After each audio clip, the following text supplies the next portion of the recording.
everyone, and welcome to the auditing lecture on the Companies Act. This is a very long lecture because the Companies Act is a very long legislation, but it's important that you understand all the sections that are a level 3. You are very familiar with the sections that are level 2, and you've got a basic knowledge of the sections that are level 1 in terms of the psycho knowledge levels. So before we go any further, I want to take you into the schedule so you can see the psycho knowledge levels for the different sections in the Companies Act. And then guys, once we've discussed that, we'll just look at how this actually fits into the audit process. So here's your legislation schedule, and you can see this first week we are doing the Companies Act. There's no tutorial because we are going to address all the theory and we need the double lecture for that. Okay, and then guys, if you come down into your knowledge levels, you'll see we've got here the Companies Act, and then it says refer to the detail below. So you've got to keep scrolling down. Here's a part of the Companies Act where it just discusses your auditors, and those are all level 3s, and then you move down into the entire Companies Act as it's split per chapter with the knowledge levels there. So I'm not going to work through every single section, not even each chapter. I just want you to see that you can work through every section and determine at what level you need to know that, depending on whether it's a 3, 2, or 1. Okay, we are going to focus on all the level 3s, a huge part being here in your transactions and then in your governance.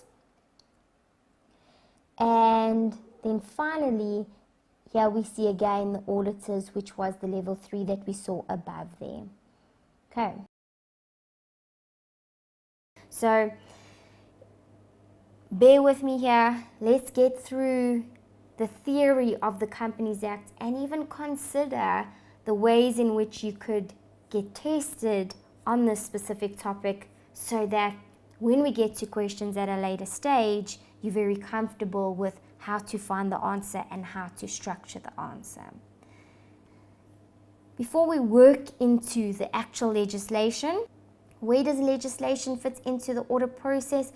Well guys, legislation is relevant throughout the audit process. The Companies Act is relevant throughout the auditing process. Why? Because first of all, the Companies Act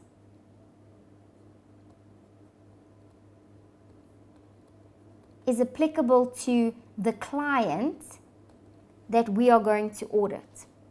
The client must adhere to the requirements of the Companies Act. So when I start to audit the client throughout pre-engagement, planning, performing, and evaluating, concluding, I must be considering whether they are adhering to the Companies Act. Because when I report, I need to report on compliance with this legislation. So I need to know it as an auditor because I am checking the client's compliance throughout. Second of all, the Companies Act is relevant to the auditor. Because the Companies Act has specific sections which address the auditor and how the auditor should be appointed. What happens if the auditor resigns? What are the requirements? Rotation of auditors. The audit committee's responsibility with the engagement of the auditor.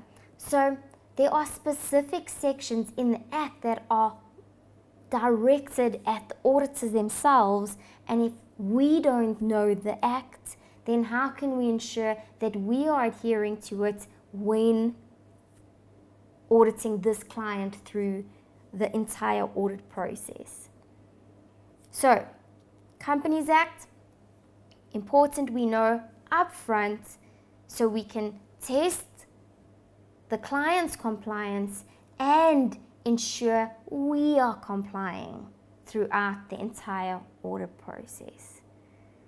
Okay. We aren't focusing on the audit process right now.